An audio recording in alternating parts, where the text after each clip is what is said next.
أعوذ بالله من الشيطان الرجيم.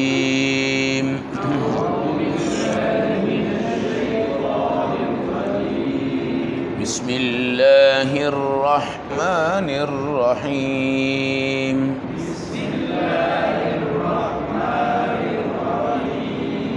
إنهم إن يظهروا عليكم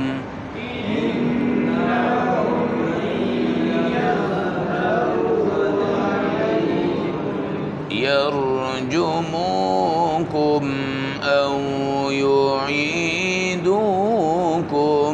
في ملتهم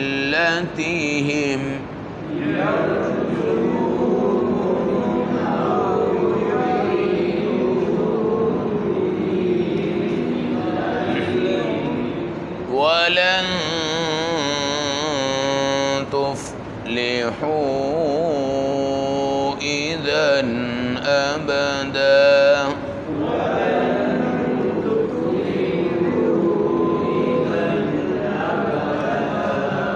وكذلك أعثرنا عليهم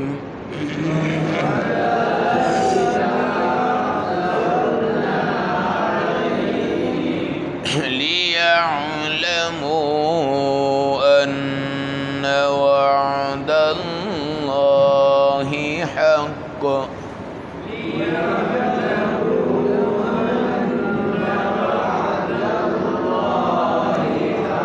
وأن الساعة لا ريب فيها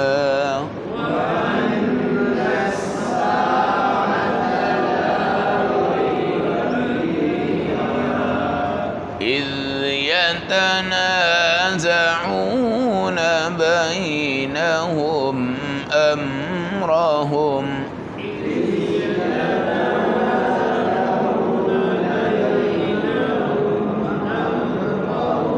فقالوا ابنوا عليهم بنيانا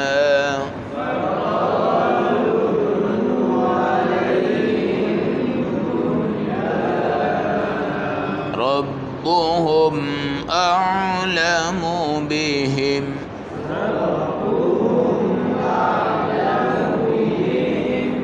قال الذين غلبوا على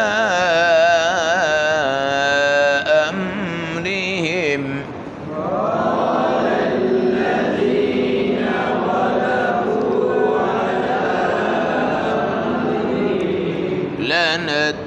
لنتخذن عليهم مسجدا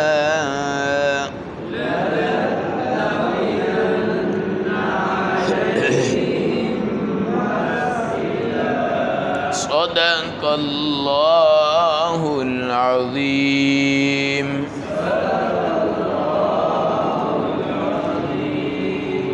تلاوت کردہ آیات مبارکہ کا ترجمہ.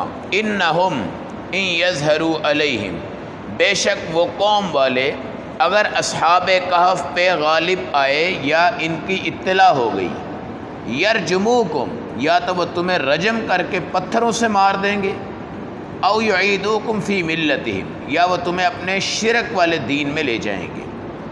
وَلَن تُفْلِحُوا إِذًا أَبَدًا، اور اگر تم ان کے دین پہ چلے گئے تو کبھی تم کامیاب نہیں ہو سکتے. وَكَذَلِكَ أَعْثَرْنَا عَلَيْهِمْ، اس طرح ہم نے ہر بات پر ان کو مطلع کر دیا. لِيَعْلَمُوا أَنَّ وَعْدَ اللَّهِ حَقٌّ، تاکہ وہ سمجھ جائیں کہ اللہ کا وعدہ سچا ہے.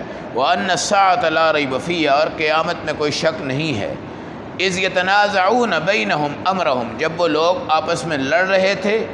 فقالوا ابنوا علیہم بنیانا، کچھ نے کہا کہ اصحاب کہف کی غار پہ ایک پکی بلڈنگ بناؤ. ربهم اعلم بهم، ان کا اللہ ان کے حالات کو جانتا ہے. قال الذین غلبوا علی امرہم، وہ لوگ جو دین پہ غالب تھے انہوں نے کہا لنتخذن علیہم مسجدا، ہم ان کی جگہ پہ مسجد کو بنائیں گے. آیت نمبر 20 21 پارہ نمبر 15 سورۃ الکہف۔ اصحاب کہف اپنے ساتھی کو کھانے کے لیے بھیج رہے تھے اور یہ بھی کہتے جا رہے تھے کہ پاک رزق لاؤ، ہم اس کو کھاتے ہیں، لیکن یہ فرمایا کہ بھائی کسی کو پتہ نہ چلے۔ آج کی آیت بتاتی ہے اگر کسی کو تمہاری اطلاع مل گئی وہ تمہیں پتھروں سے مار دیں گے۔ 7 آدمی تو تھے، 7 آدمی تو تھے، اور پتھروں کا مطلب یہ ہے جس طرح ابراہیم علیہ السلام نے اپنے والد سے کہا کہ آپ کس کی پوجا کر رہے ہیں جو آپ کو نفع بھی نہیں دے سکتے، نقصان نے بھی، انہوں نے بھی کیا کہا تھا، لَإِن لَّمْ تَنْتَهِ لَأَرْجُمَنَّكَ، اگر تو بعد نہ آیا، شرک کی طرف نہ آیا، توحید پہ رہا تو میں تجھے رجم کر دوں گا۔ کیا کر دوں گا؟ رجم۔ رجم کہتے ہیں پتھر کی سزا۔ جو زانی بندہ زنا کرتا ہے وہ 2 طرح کا ہوتا ہے، ایک وہ ہے جس کی شادی نہ ہوئی ہو، وہ زنا کرے تو 100 کوڑے مارے جاتے ہیں، ایک وہ بندہ ہوتا ہے جس کی شادی ہو جائے تو اس کو گڑھے میں ایسے کھڑا کرتے ہیں اور اس کے سر پہ کیا مارتے ہیں؟ پتھر، اور جتنے افراد وہاں پہ ہوتے ہیں سارے اس کو پتھر مارتے ہیں اور اس کے سر کو کیا کر دیا جاتا ہے؟ کچل دیا جاتا ہے۔ تو چونکہ اس وقت یہ اسلحہ وغیرہ اور یہ چیزیں نہیں تھی تو زیادہ تر یہ رجم کی سزائیں نافذ تھی۔ تو اصحاب کہف کو بھی بتایا جا رہا ہے کہ باہر کی دنیا کو اگر تمہارا پتہ چل گیا نا، یرجموکم، وہ تو تمہیں رجم کر کے پتھروں سے کیا کر دیں گے، او یعیدوکم فی ملتہم، یا تمہارا یہ حق والا دین جو توحید کا ہے اس کو ختم کریں گے اور تمہیں شرک میں لے جائیں گے۔ کیا لے جائیں گے؟ شرک میں لے جائیں گے۔ اور اگر تم شرک میں چلے گئے تو ولن تفلحوا اذا ابدا، پھر تم کبھی کامیاب نہیں ہو سکتے۔ یہ جتنے مشرک لوگ ہیں نا، یہ اگر کامیابی کا دعویٰ کرتے ہیں تو یہ پاگل ہے۔ سب سے بڑا ناکام بندہ دنیا اور آخرت میں وہ ہے جو اللہ کے ساتھ شریک بنا کے نیا خدا بناتا ہے، نیا خدا بنا۔ توحید والا جس طرح کا بھی ہے نا وہ اللہ کے ہاں قبول ہے۔ اللہ کہتے ہیں ہم نے ان کو مطلع کر دیا تاکہ ان کو پتہ چلے کہ اللہ کا وعدہ سچا ہے۔ 300 سال چونکہ ان کی زندگی غار میں ہے، اور جو باہر عیسائی تھے جنہوں نے 3 خدا بنائے ہوئے تھے، ان کے عقائد میں ایک عقیدہ بھی یہ تھا کہ فنا اور حشر اور یہ تمام چیزیں نہیں ہیں۔ حشر میں ہم نے آنا ہے، موت کے بعد ہم نے اٹھنا ہے، پھر وہاں ہمارا حساب ہے، کتاب ہے، اور میزان ہے، اور ترازو ہے، اور اعمال ہے۔ یہ ساری چیزیں الحمدللہ ہمارے عقائد ہیں کہ یہ برحق ہیں، مگر باہر کی فضا یہ تھی کہ دنیا فانی نہیں ہے، دنیا حشر بھی کچھ نہیں ہے، کوئی جزا نہیں ہے، کوئی سزا نہیں ہے۔ لیکن 300 سال کے بعد اللہ نے ان کو اٹھا کرنا ان کا عقیدہ واضح کر دیا کہ جس طرح یہ اٹھ سکتے ہیں اس طرح مرنے والے بھی قیامت کے دن اٹھ سکتے ہیں۔ ان الساعۃ لا ریب فیہا، قیامت میں کوئی شک نہیں۔ قیامت میں جبرائیل امین کی ایک حدیث ہے، اس کو حدیث جبرائیل کہتے ہیں، یہ بخاری اور مشکات شریف کی بہت لمبی اور طویل حدیث، جس میں رسول پاک سے پوچھا یا رسول اللہ متی الساعہ، قیامت کب آئے گی؟ آپ نے فرمایا مل مسئول اعلم من السائل، تو سوال کر رہا ہے، مجھ سے سوال ہو رہا ہے، نہ میں جانتا ہوں نہ تو جانتا ہے، نہ میں جانتا ہوں نہ تو جانتا ہے۔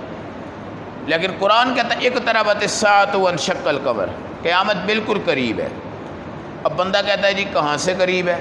اگر آپ پیچھے جائیں تو 10,000 کی آپ کو تاریخ مل سکتی ہے، 20,000 سال کی بھی تاریخ مل سکتی ہے، ہو سکتا ہے 50,000 سال کی بھی تاریخ آپ کو مل جائے، مگر قرآن کیا کہتا ہے؟ اقتربت الساعہ، قیامت قریب ہے۔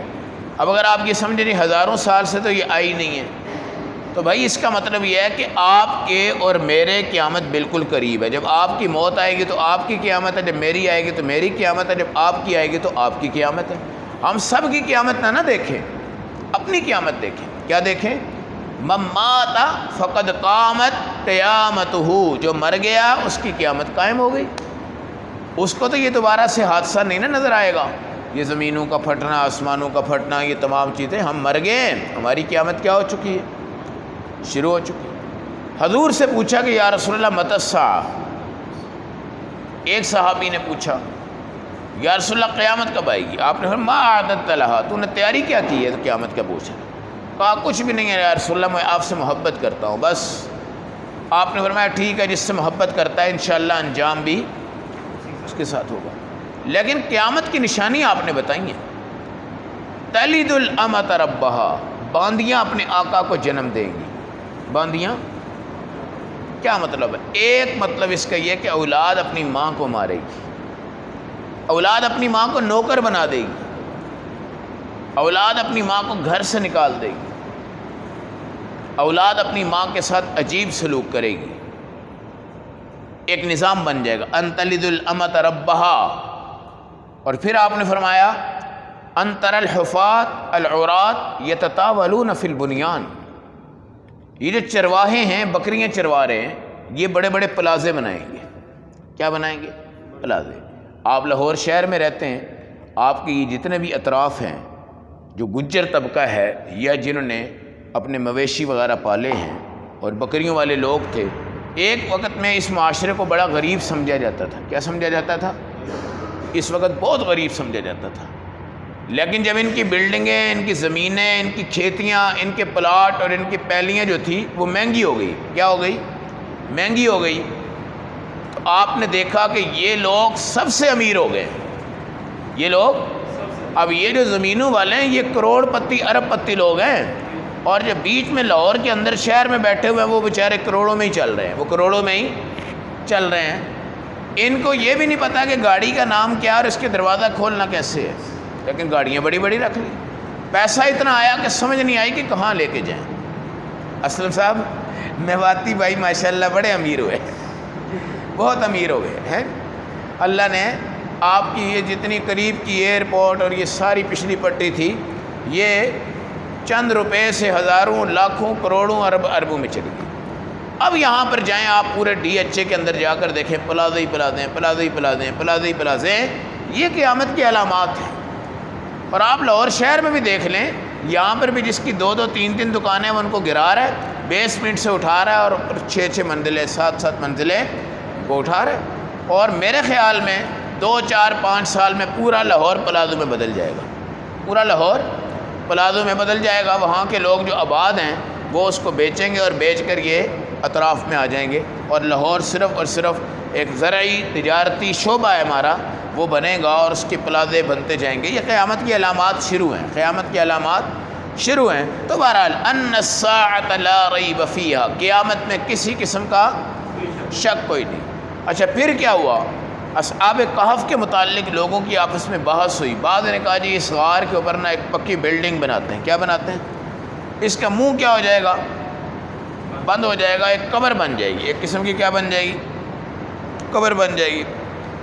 بعض نے کہا بھئی یہاں پر نہ ہم کوئی عبادت گاہ بنا دیتے ہیں، جو بتوں کی عبادت گاہ ہوتی، لیکن جو اہل حق سچے لوگ تھے انہوں نے کہا علیہم مسجدہ، ہم یہاں کیا بناتے ہیں؟ مسجد۔ جب مسجد بنائیں گے تو شرک نہیں ہوگا۔ ان المساجد للہ، مسجد اللہ کے لیے، فلا تدعوا مع اللہ احدا، یہاں شرک نہیں ہوتا انشاءاللہ۔ یہاں بدعت ہوتی ہے، بدعت ہوتی ہے مسجدوں میں۔ بدعت کا مطلب ہے دین کو نیا بنا کے پیش کر دیتے ہیں، لیکن شرک الحمدللہ مسجدوں میں اس طرح نہیں ہو سکتا۔ تو بعد نے کہا جی ہم ان کو بناتے ہیں مسجد۔ مسجد اس کا مطلب یہ ہوا کہ مسجد کا نظام بھی اس ٹائم سے بشرع طور پہ اندازے سے قائم ہے۔ تو بہرحال یہ اصحاب کہف کی کہانی ہے، اور اصحاب کہف کو بھی بتایا جا رہا ہے کہ تم اتنے پکے ہو کہ 300 سال تک تم توحید پہ قائم ہو، مگر کوئی پتہ نہیں کہ یہ دشمن تمہیں دوبارہ کس کی طرف لے جائیں، شرک کی طرف لے جائیں اور اپنے دین سے تمہیں کیا کر دیں؟ ہٹا دیں۔ اس لیے دین لانا آسان ہے، دین سیکھنا آسان ہے، دین کو بچانا، دین پہ چوکیداری کرنا، دین کی حفاظت کرنا، ہر وقت دین کی فکر کرنا، ہر وقت توحید کی فکر کرنا، ہر وقت ایمان کو چانچنا، ہر وقت ایمان کی پڑتال کرنا، ہر وقت یہ سوچنا میرے ایمان میں کوئی دکھلاوا ہو، یہ تکبر ہو، یہ شرک ہو، یا کوئی ایسی بات ہو جس کی وجہ سے اللہ قبول نہ فرمائے، کالے کپڑے میں لپیٹ کر میرے چہرے پہ مار دی جائے۔ اللہ ہم سب کو اس نوعیت سے کب بچائیں گے؟ جب ہم اہل حق کے ساتھ رہیں گے۔ یہ بات یاد رکھیں، اہل حق کے ساتھ چلیں، اہل حق کے ساتھ رہیں۔ کوئی کتاب دنیا میں اگر آپ نے پڑھنی ہے تو علماء سے پوچھ کے پڑھیں۔ کسی میڈیا پہ کوئی چینل آپ نے وزٹ کرنا ہے تو علماء سے پوچھ کر کریں۔